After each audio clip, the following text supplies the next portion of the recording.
Bacaan diambil dari Injil Lukas. Sekali peristiwa, Yesus mengajar orang banyak di rumah ibadat di kota asalnya. Katanya, "Pada hari ini genaplah nas kitab suci pada waktu kamu mendengarnya." Mereka heran akan kata-kata indah yang diucapkannya. Lalu mereka berkata, "Bukankah dia ini anak Yusuf?"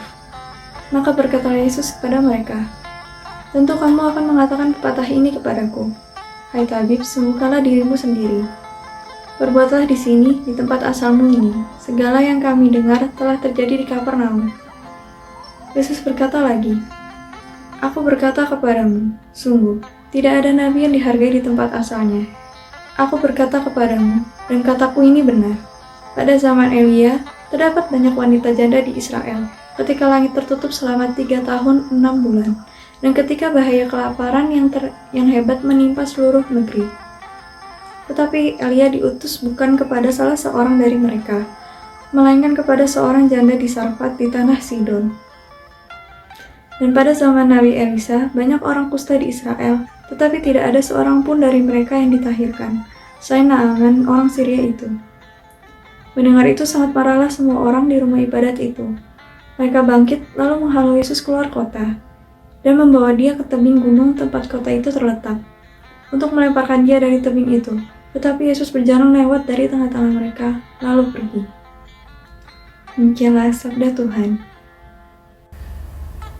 Saudari-saudaraku yang terkasih, di dalam kehidupan Anda, mungkin Anda pernah merasakan lelah, letih, bosan, dan capek dalam melayani Tuhan.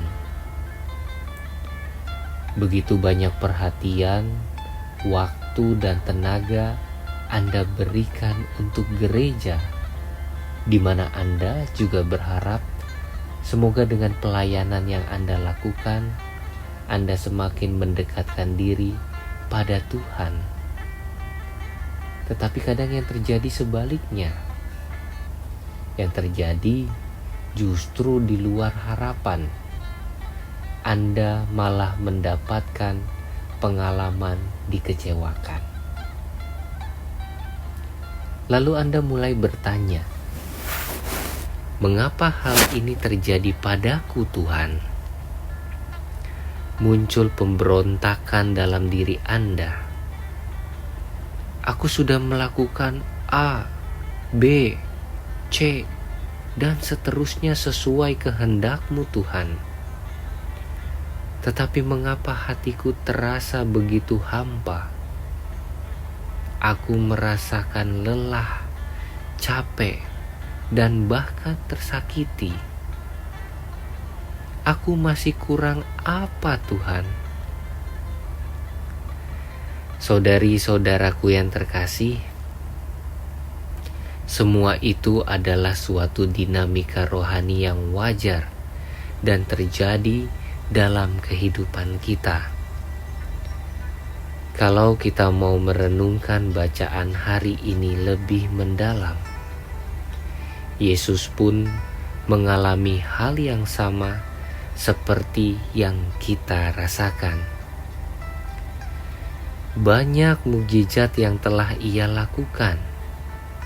Tetapi lihat, Yesus pun mengalami penolakan dari orang-orang tempat di mana Ia dibesarkan. Yesus dinilai oleh orang-orang Nazaret hanya secara luaran. Ia kan hanya anak Yusuf, seorang tukang kayu. Tetapi, apakah Yesus berhenti pada rasa kecewa tersebut? Tidak.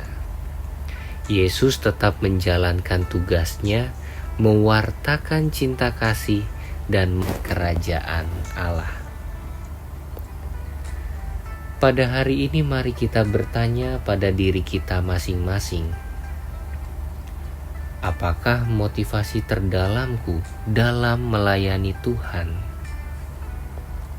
Apakah aku benar-benar mencintai Tuhan? Kalau kita benar-benar mencintai Tuhan, Bukankah mencintai berarti setia pada komitmen berbuat baik, sekalipun itu menjemukan, sekalipun itu melelahkan, dan sekalipun itu menyakitkan? Justru saya merasa khawatir kalau berbagai aktivitas kita, upaya dan usaha kita melayani Tuhan tidak pernah diselimuti oleh kasih Allah sendiri. Saya khawatir kita bisa jatuh pada pengalaman menjadi seorang aktivis belaka. Aktivis belaka tanpa dilandasi oleh kasih Tuhan. Yakinlah bahwa hal yang Anda lakukan tidak akan memuaskan bagaimana kerontangnya jiwamu. Berbicara tentang aktivis, belakangan ini di media massa sedang viral-viralnya kemurkaan masyarakat Kalimantan akan pernyataan dari sekelompok aktivis politik tertentu. Saya tidak akan mengomentari apa-apa, tapi saya ingin mengajak Anda semua, mari kita bersama-sama membawa peristiwa tersebut dalam doa kita masing-masing. Kita mohon agar dari peristiwa itu ditemukan titik damai yang kembali membangun situasi yang harmonis. Semoga situasi ini tidak dimanfaatkan oleh oknum-oknum tertentu untuk menelurkan berbagai macam konflik dan perselisihan. Saya yakin Anda pun dapat menarik pembelajaran yang berharga dan kaya dari peristiwa tersebut. Saya hanya ingin menambahkan dan menawarkan satu refleksi yang kiranya relevan untuk kehidupan kita bersama, berangkat dari peristiwa tersebut dan diterangi dengan kisah Injil yang kita dengarkan hari ini. Sadarkah kita bahwa warna yang sama dalam peristiwa tersebut dapat terjadi juga dalam kehidupan kita? Perihal komunikasi menjadi poin yang penting untuk kita refleksikan bersama-sama. Menurut saya, komunikasi apapun perlu dan sangat penting untuk dibungkus dalam bingkai kasih.